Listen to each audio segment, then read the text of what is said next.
spring of 1963 arrived with more than warm California sunshine. It carried expectations, rumors, and the weight of two rising stars whose paths were about to cross in a way no newspaper could accurately predict. Inside the sprawling MGM Studios in Culver City, every hallway seemed alive with movement.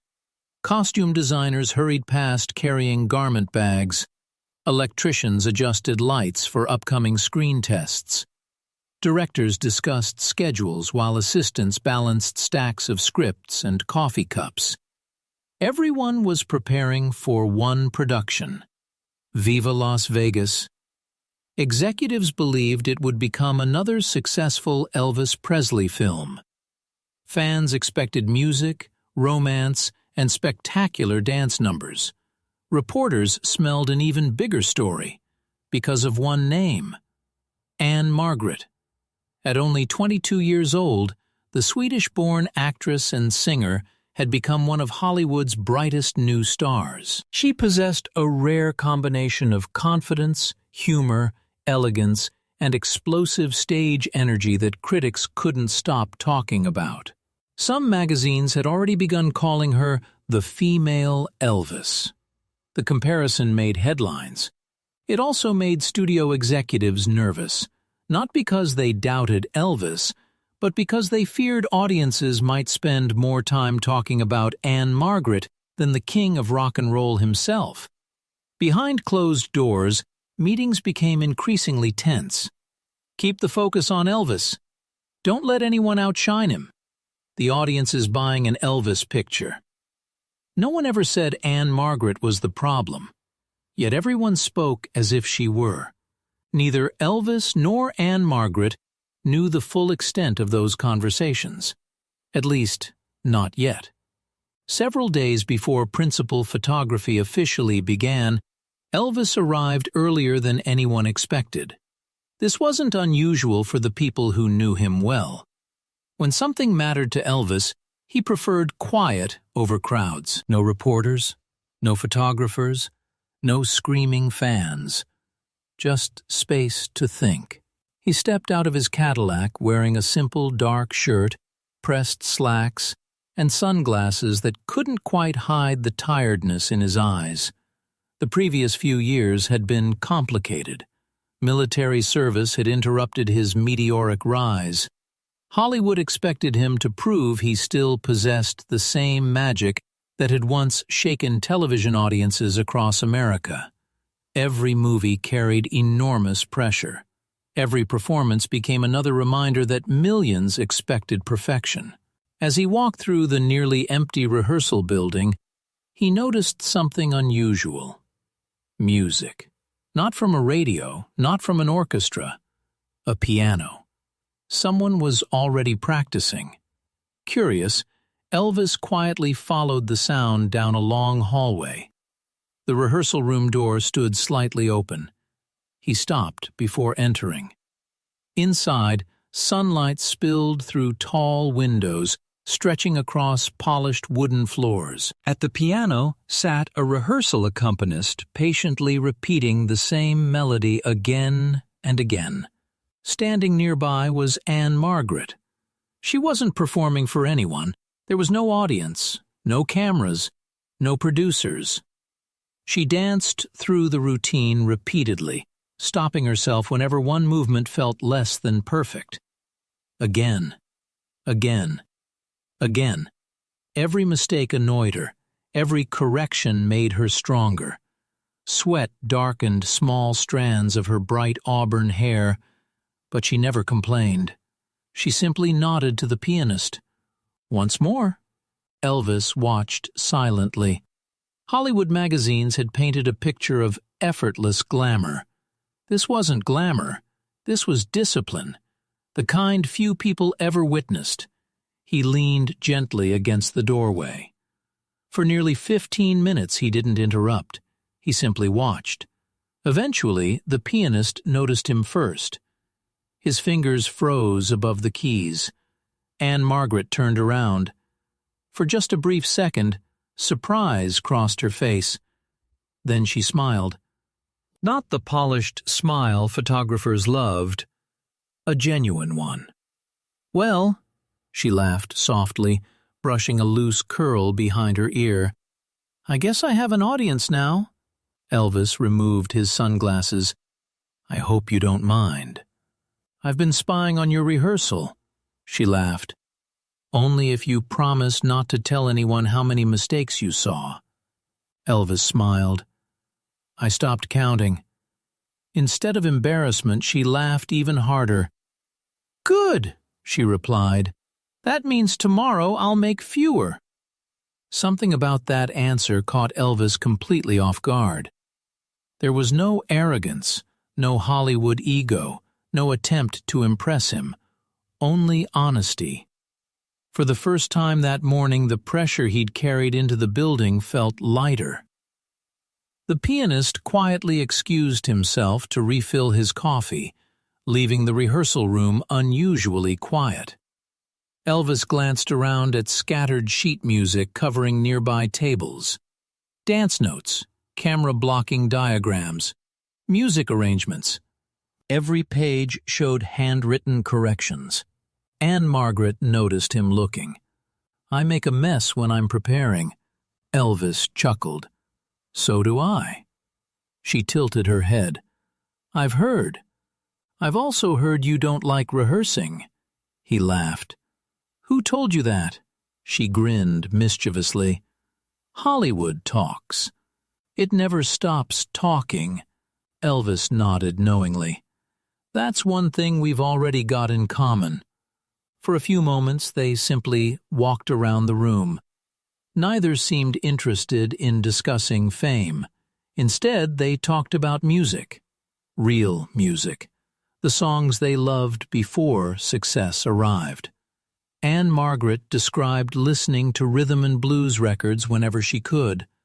Elvis admitted that gospel music still calmed him whenever life became overwhelming. They discovered surprising similarities.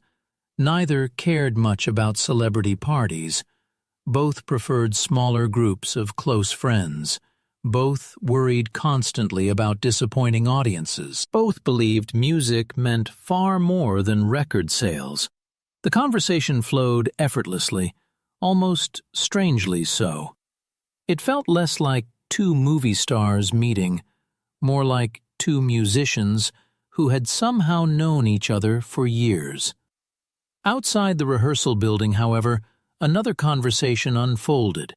A group of reporters had gathered after hearing Elvis might be arriving. One journalist flipped through fresh press notes. "Think they'll get along?" Another shrugged. "They don't have to. They just have to make people buy movie tickets." A third reporter smirked. "Conflict sells better than friendship." The others laughed. Already headlines were being imagined. "Hollywood's new rivalry. Can Ann-Margret steal Elvis's spotlight? Battle behind Viva Las Vegas." None of it had happened. Yet. The stories almost wrote themselves. Inside the studio walls, Elvis and Ann-Margret remained blissfully unaware. As afternoon approached, choreographer David Winters entered carrying fresh rehearsal schedules. He expected awkward introductions. Instead, he froze. Elvis and Ann-Margret sat side by side at the piano, laughing over an old gospel melody. Winters blinked. "So, I guess introductions aren't necessary anymore." Both looked up. Ann-Margret smiled. "We've been talking for quite a while." Winters raised an eyebrow toward Elvis. "Everything okay?" Elvis nodded. "Better than okay." He looked toward Ann-Margret before continuing. "I think we're going to have some fun making this picture." Winters smiled with visible relief. The chemistry was obvious. Not romantic. Not yet. Something more fundamental. Mutual respect. It couldn't be manufactured. It couldn't be directed. It either existed or it didn't. Later that evening, Elvis returned home unusually thoughtful. His longtime friends noticed immediately. "So, one asked while pouring coffee. "How's the new leading lady?" Elvis sat quietly for several moments. Finally, he answered, "You know what's funny?" "What?" "I walked into that studio expecting competition." "And?" He smiled faintly. "I found someone who's working just as hard as I am." No dramatic speech followed. No elaborate explanation. Only silence. Sometimes respect begins that way. Not with fireworks, not with headlines, but with the quiet realization that another person understands the same pressures you've been carrying alone. Neither Elvis nor Ann-Margret could have imagined that this simple rehearsal room conversation would soon become one of the most talked-about friendships in Hollywood. Nor could they know that outside those studio walls, rumors had already begun growing faster than the truth, and within days, those rumors would test both of them in ways neither expected. Morning sunlight poured through the towering windows of MGM Studios, casting long golden beams across the polished floors where dancers stretched, musicians tuned their instruments, and camera crews prepared for another demanding day of rehearsals. Word had already spread. Elvis Presley and Ann-Margret had spent nearly an hour talking after rehearsal the previous afternoon. No one knew exactly what they had discussed. That, of course, only made people more curious. Hollywood had always loved mystery, and when mystery involved two of the industry's biggest stars, it quickly became gossip. As Elvis walked onto stage 15 that morning, several crew members glanced toward him before quietly returning to work. He noticed. He always noticed. Years of fame had taught him to recognize the difference between ordinary conversation and whispers that suddenly stopped the moment he entered a room. He chose to ignore them. There were more important things to think about. Today would be the first full rehearsal with Ann-Margret. Not just reading dialogue, not just meeting. They would finally perform together. The entire production team wanted to see whether the chemistry everyone hoped for actually existed, or whether the movie had been built upon wishful thinking. Ann-Margret arrived only a few minutes later, carrying a thick binder filled with notes. Every page was covered in handwritten observations, dialogue changes, dance cues, camera marks, questions for the director. Nothing about her preparation appeared careless. She greeted everyone individually before walking toward Elvis. "Morning," he smiled. "Morning. You've been here long?"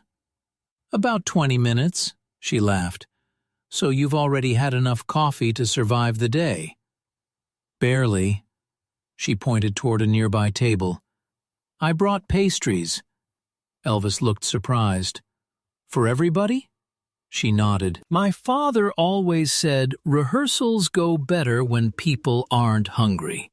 Within moments, electricians, musicians, assistants, and dancers were gathered around the table, laughing over coffee and pastries before work officially began. It seemed like such a small gesture, but it changed the atmosphere completely. Instead of feeling like a room divided between two stars, it became a team. Elvis quietly watched the way Ann-Margret remembered people's names after hearing them only once. She thanked the stagehands, complimented the pianist, asked one costume assistant whether her young son had recovered from the flu after overhearing someone mention it the day before. She wasn't pretending, she genuinely cared. Elvis admired that, because fame often erased simple kindness. She hadn't allowed it to. Director George Sidney entered, carrying the latest shooting schedule. He clapped his hands. "All right, everyone. Let's see what we've got." The room immediately settled into silence. Elvis and Ann-Margret stepped onto the rehearsal floor. The first scene appeared simple enough. Two strangers meeting. A little teasing, a little flirting, nothing dramatic. George Sidney explained the blocking. You walk in from opposite sides. You exchange the lines. Pause. Smile. Cut. Simple. Or so it seemed. The cameras weren't rolling yet, only rehearsal. Still, everyone watched closely. Action! Elvis crossed the floor confidently. Ann-Margret turned toward him. Their eyes met. Neither rushed the moment, neither overacted, neither tried to steal attention. Instead, they simply listened to each other. Every response felt natural. Every smile looked genuine. By the time the dialogue ended, nobody spoke. George Sidney blinked. He looked toward the script supervisor, then toward the cinematographer. Finally, he broke the silence. Again, they repeated it. The second performance felt even stronger, not because they changed anything, but because they trusted each other a little more. The room remained unusually quiet. One assistant whispered to another, "They're making this look easy." The older assistant smiled. "It isn't. That's why it's impressive." During lunch, however, reality found its way back inside the studio. One publicity executive entered carrying several newspapers. His expression immediately caught the attention of the production staff. He tossed the papers onto a nearby table. Across the front page of one entertainment column appeared a bold headline. "Can Hollywood handle 2 stars in one film?" Another newspaper asked an even more provocative question. "Is Ann-Margret the new Elvis?" Someone quietly folded the paper before Elvis could see it. Too late. He already had. He picked it up without saying a word, slowly reading every sentence. The article wasn't openly hostile, but it painted the movie as a competition. It suggested audiences would choose sides. It implied someone had to lose. Elvis folded the newspaper carefully. His expression remained calm. Inside, he felt something far more complicated. Not anger, disappointment. He had hoped the focus would remain on the film. Instead, before shooting had even begun, people were trying to create conflict. Ann-Margret walked into the room carrying 2 cups of coffee. She noticed the newspaper immediately. She didn't need to read the headline. His face told her enough. Without saying anything, she quietly placed 1 cup beside him. For nearly 30 seconds, neither spoke. Finally, she sighed. "I suppose this was inevitable." Elvis nodded. "Seems like it." She looked down at the newspaper. "I don't want this to become a contest." "Neither do I." She smiled sadly. "My mother always tells me something." "What?" "You can't control what strangers write." Elvis chuckled softly. "My daddy used to say almost the same thing." She looked at him. "So, what do we do?" Elvis folded the newspaper one final time before placing it into a trash bin. "We make the best picture we can. If people want a rivalry, they'll have to invent it themselves." Ann-Margret smiled. "I like that plan." The afternoon rehearsals proved far more demanding. Dance numbers required perfect timing. One missed step meant starting over. Again, again, again.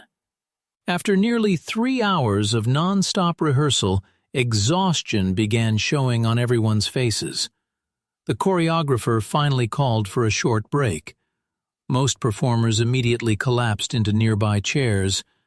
Elvis reached for a bottle of water.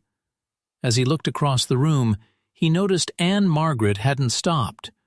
While everyone else rested, she quietly practiced one difficult turn by herself, over and over. each attempt slightly better than the last. He walked over. "You know, they did say break." She laughed without stopping. "I know. So, why aren't you taking one?" She paused for the first time, then looked at the floor. "When I was little, I wasn't the best dancer. People rarely admitted weakness in Hollywood, especially rising stars, yet," she continued, "I worked twice as hard because I never wanted anyone to think I didn't belong." Elvis leaned against the piano. "I know that feeling." She looked surprised. "You do?" He nodded. "When I first started, people laughed. They said rock and roll wasn't real music. They said I'd disappear in a year." She smiled. "Guess they were wrong." He laughed. "Guess so." They stood there quietly, two performers, different journeys, same insecurities.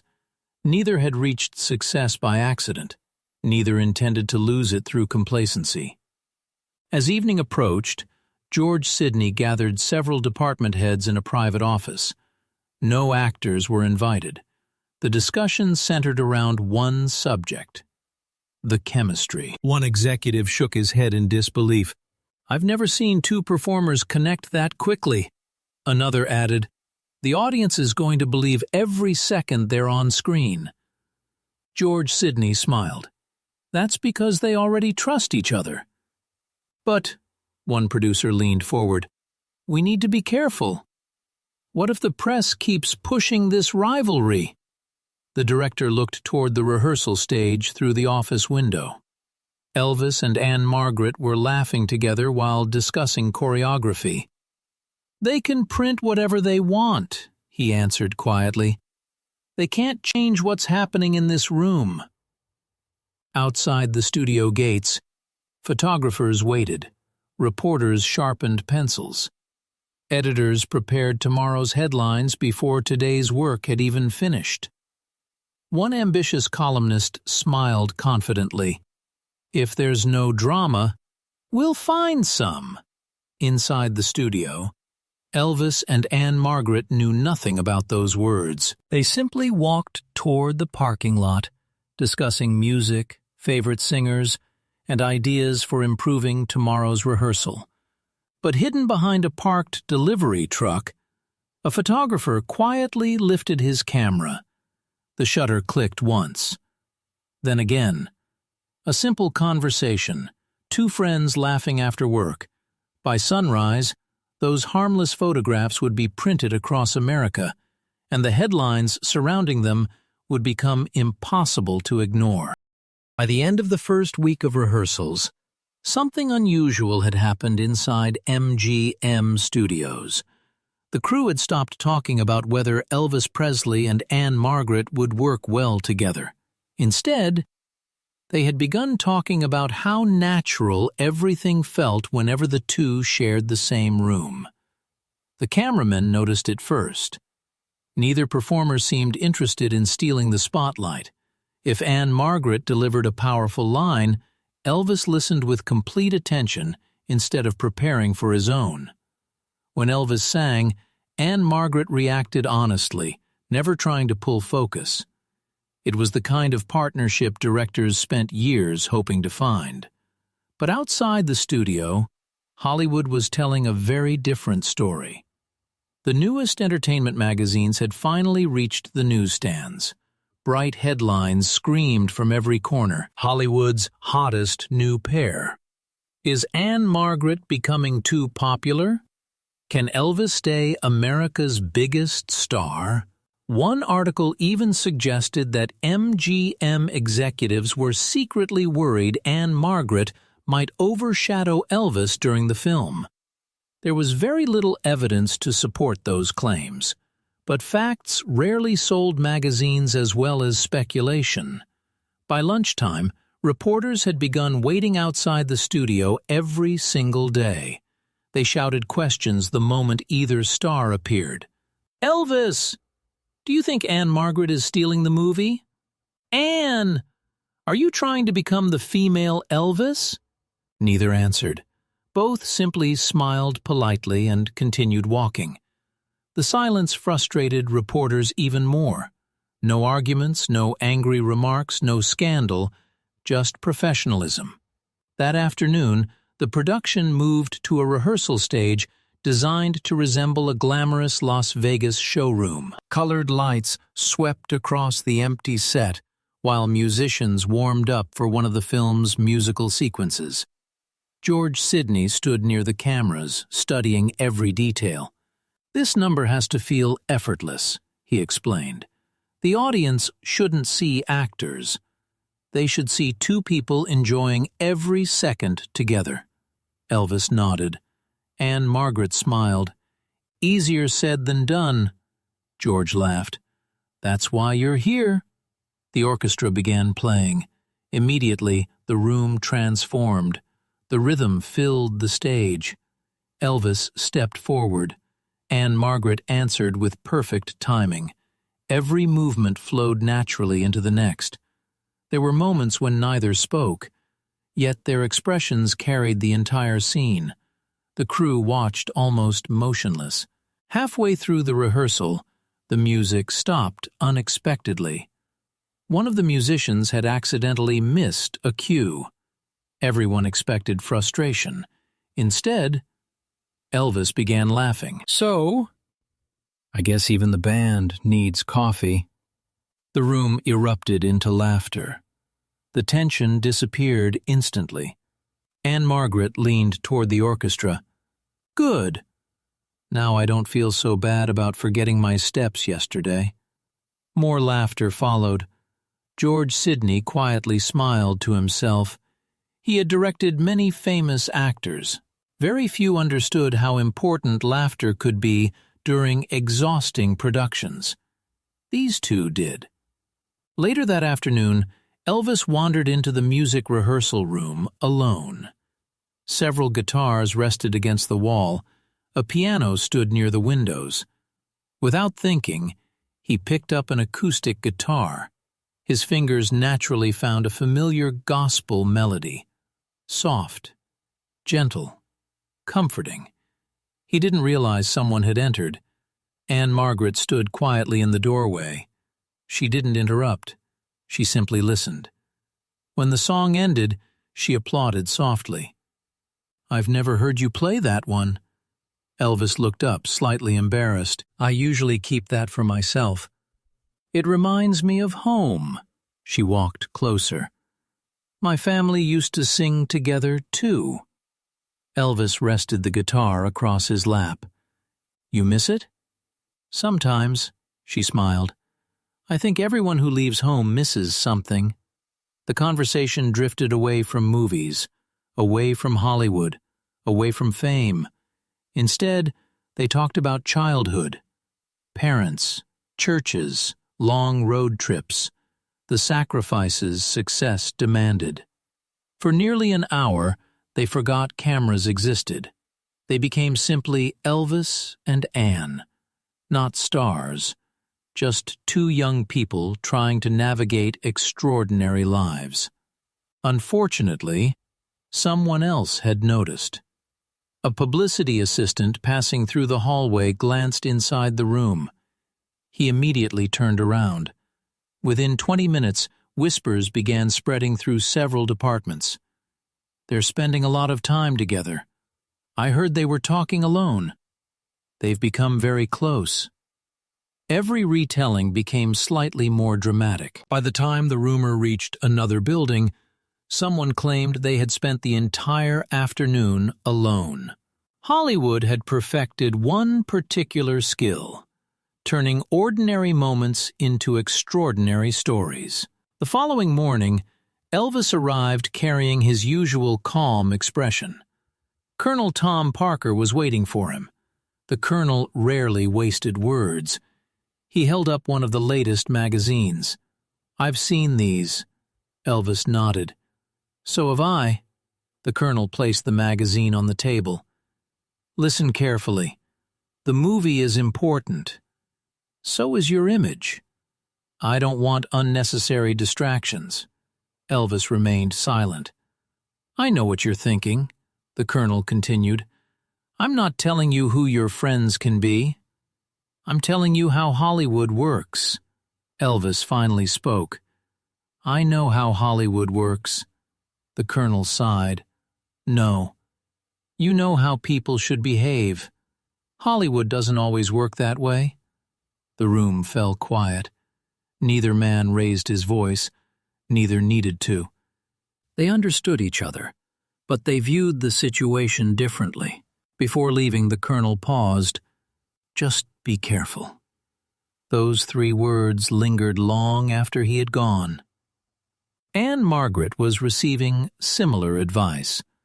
Her own representatives worried the public might begin focusing more on her personal life than her career. One manager spoke cautiously. "The newspapers are trying to create a romance." She smiled politely. "We're making a movie." "I know. But that's not what sells magazines." She leaned back thoughtfully. "So what would you like me to do? Ignore Elvis?" "No. Just be aware." Ann-Margret appreciated the concern, yet something about the conversation bothered her. She had spent years proving herself through hard work. Now people seemed more interested in inventing stories than discussing performances. A few days later came one of the film's most demanding rehearsals. Hours of dancing under hot studio lights exhausted everyone. Several performers requested additional breaks. The choreographer reluctantly agreed. As dancers scattered across the stage to rest, Elvis noticed one of the younger backup dancers sitting alone near the edge of the set. She looked upset. He quietly walked over. "You all right?" She hesitated. "I keep missing the turn." "I'm slowing everyone down." Elvis smiled warmly. "You know how many mistakes I've made this week?" She looked surprised. "I've lost count." Ann-Margret overheard the conversation and joined them. She sat beside the young dancer. "I fell twice yesterday." The dancer blinked. "You did?" Ann-Margret laughed. "Twice. And George saw both." The young woman finally smiled. Within minutes, all 3 were laughing together. Across the room, George Sidney watched silently. One assistant approached him. "They don't even realize people are watching." George nodded. "That's exactly why audiences will believe them." That evening, after everyone had gone home, George remained alone inside the empty soundstage. He replayed several rehearsal recordings. Frame by frame, shot by shot. The chemistry was undeniable. Not because Elvis and Ann-Margret were pretending, because they trusted each other. He quietly closed the projector. "I hope the outside world doesn't ruin this." He almost whispered the words to himself. The very next morning, that fear began becoming reality. A black limousine slowly rolled through the MGM gates. Everyone recognized it immediately. The visitors inside weren't actors. They weren't reporters. They were powerful studio executives, and they had one purpose: to discuss the growing publicity surrounding Elvis Presley and Ann-Margret. What was said behind those closed office doors would soon place unexpected pressure on both stars, and force them to make difficult decisions before filming had even officially begun. The black limousine came to a slow stop outside the administration building at MGM Studios. Conversations faded. Secretaries looked up from their desks. Production assistants exchanged nervous glances. Whenever senior executives arrived without notice, it usually meant one thing: something had changed. Inside the conference room, director George Sidney, several producers, and members of the publicity department were already waiting. A thick folder rested on the polished wooden table. Across its cover, someone had written in bold letters, "Public Image." One executive opened the meeting. The chemistry between Elvis and Ann-Margret is extraordinary. No one disagreed. Another executive nodded. Test audiences are going to love them. Again, everyone agreed. Then came the concern. But the newspapers are beginning to write their own story. Magazine covers were spread across the table. Photographs, speculation, invented rivalries, imaginary romance. Questions that no one involved with the film had ever answered. George Sidney leaned forward. "So what's the problem?" The executive folded his hands. "The problem isn't the movie. It's everything outside the movie." Silence filled the room. "We cannot control the press, but we can control how we respond." One producer quietly asked, "What exactly are you suggesting?" The answer came immediately. "Keep everything professional. No unnecessary interviews together. No opportunities for photographers. No fuel for gossip." George looked toward the window. For a long moment he said nothing. Finally he spoke. "They're not creating the gossip." "The newspapers are," the executive sighed. "I know, but perception becomes reality in this business." George left the meeting with mixed emotions. He understood the studio's concerns, yet something about the decision felt unfair. Two hard-working performers were being asked to carry the burden of stories they had never created. Neither Elvis nor Ann-Margret heard every detail of that meeting, but both quickly noticed the changes. Photographers suddenly appeared wherever they went. Publicists interrupted conversations that had once been natural. If they laughed together after rehearsal, cameras somehow appeared. If they walked to the parking lot at the same time, reporters shouted questions before either reached their cars. Hollywood had become louder, much louder. One afternoon, after another exhausting rehearsal, Elvis found Ann-Margret standing alone outside the soundstage.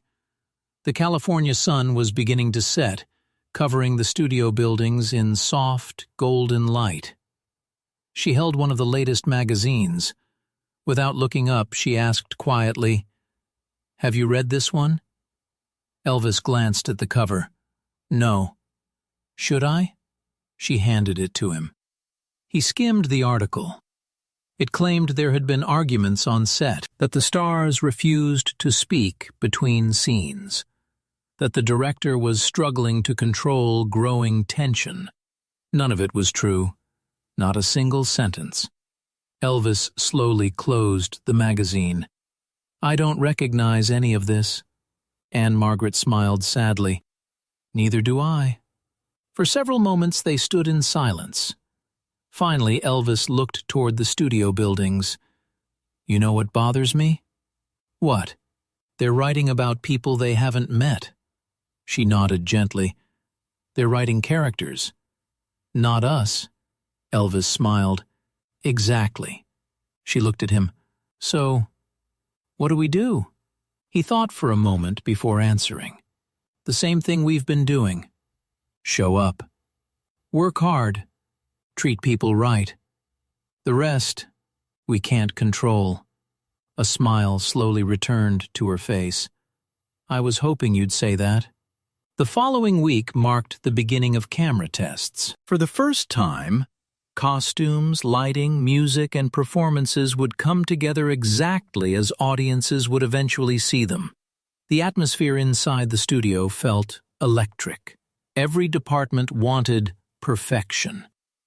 George Sidney adjusted the monitor. "Ready?" Elvis nodded. Ann-Margret smiled confidently. The cameras rolled. What happened next surprised even the people who had spent weeks watching rehearsals. The performances somehow became even stronger. There was an effortless rhythm between them. Every glance felt sincere. Every laugh sounded real. Every pause carried emotion. When the scene ended, no one spoke. George looked around the room. The cinematographer slowly lowered his headset. One lighting technician quietly whispered, I believed every second. Another crew member nodded. So did I. George finally broke the silence. Print it! A wave of applause filled the soundstage. Not loud, not theatrical, just honest appreciation from people who knew they had witnessed something special. As production continued, the friendship between Elvis and Ann-Margret remained exactly what it had been from the beginning, built on respect, built on shared dedication, built on countless hours of rehearsal that no magazine ever photographed. Whenever one struggled with choreography, the other offered encouragement.